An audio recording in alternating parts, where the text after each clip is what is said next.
Hello and a very warm welcome back to the garden. In this video I'm going to be talking about how to grow Liatris spicata in containers.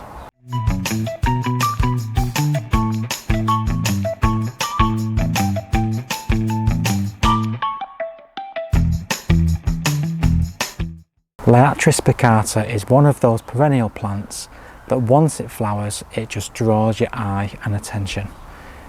These blooms are just absolutely fascinating, and unlike a lot of plants where the flowers begin at the bottom and then work their way up the flowering stem, these are opposite, so they start at the top and work their way down. These plants are now probably in their third year. We first planted the corms in the springtime a number of years back, and we had a lovely great big metal container where we planted all the corms in. And in that first year they flowered beautifully. In subsequent years they've also flowered brilliantly.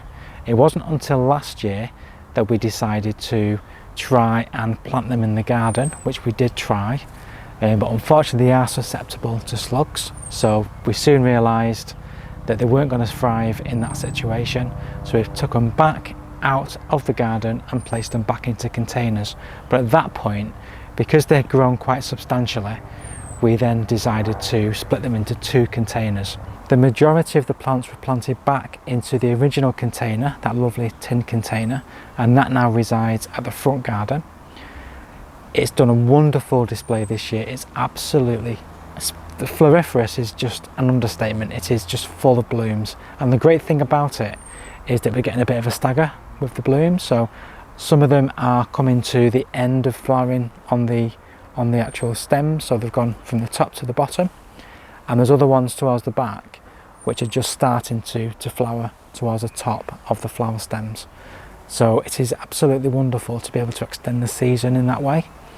These are in this terracotta pot here, and there's about 4 plants within this terracotta pot. This is the pot that it's actually in. It's quite a nice sized terracotta pot. When you're planting these, add into your compost some grit or some perlite, as that will just aid drainage. These wonderful plants are native to damp wetlands and moist meadows, so they can take moisture, although during the winter time they can be prone to rotting if that moisture is within the soil and is not free draining. So you need to pay particular attention to making sure that the soil itself that you're going to be using is moist but free draining. I did do a video, which I'll link to this video, about when we first planted these corms, and that goes through everything you need to know. So I'll put a link to that video in the description and also on the screen. In terms of feeding, the only thing I do with these is give them a mulch with some compost in the spring. Try and avoid overfeeding, because what can happen is you can get, these stems can be very prone to flopping and grow quite weak, so they don't need very much fertility. They do need to be watered during the dry periods of summer, so don't think that you can just leave them. They do need to be watered. If you don't water them, you'll see them starting to show their displeasure by kind of drooping. In the particularly hot weather we've been having, there's a number of occasions when these have drooped, so we did have to come and rescue them with the watering can. These are great plants for attracting lots of wildlife. You get lots and lots of bees going within these little fuzzy flowers. So a great plant to grow in the garden, but also a great plant for a container.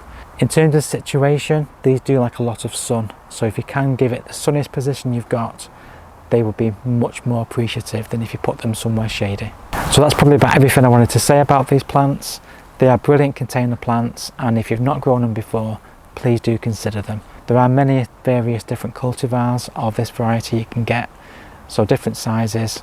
There's even white varieties you can get as well, but I think this lovely striking deep pinky kind of purple colour is probably the best. I do find it so beautiful to look at. So a beautiful plant, and one to put on your wish list if you've not already got one. So thank you so much for watching this video on growing Liatris spicata in containers.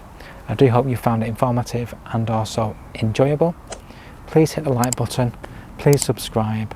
If you do have any comments, please drop them in the comments box below the video. We will see you very soon on the next one.